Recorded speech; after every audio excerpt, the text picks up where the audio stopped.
Hai, Assalamualaikum. Bersama kita dalam episod 1 bulan 1 tips dapur limau nipis. Okey, hari ini saya nak tunjukkan cara-cara untuk kita simpan lengkuas, halia, kunyit hidup sekali dalam satu bekas dan bagi tahan lama.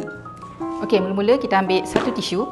Lepas tu kita lap, make sure halia, lengkuas dan kunyit hidup ni kering. Okey, kita kena ada dua bahan je, iaitu bekas kedap udara dan sekeping tisu. Lipat tisu dan lapik dalam bekas untuk menyerap segala kelembapan.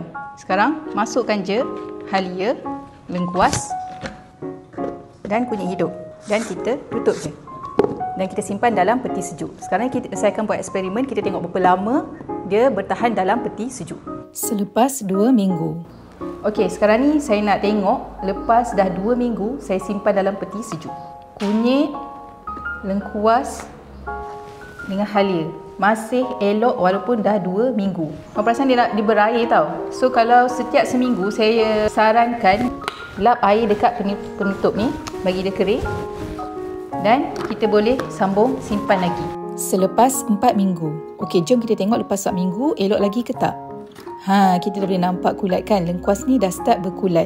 Tapi jangan risau, kulat ni still warna putih dan hanya pada bahagian luar kulit. Jadi boleh buang bahagian kulat dan terus gunakan. Tapi jangan sambung simpan lagi, okey?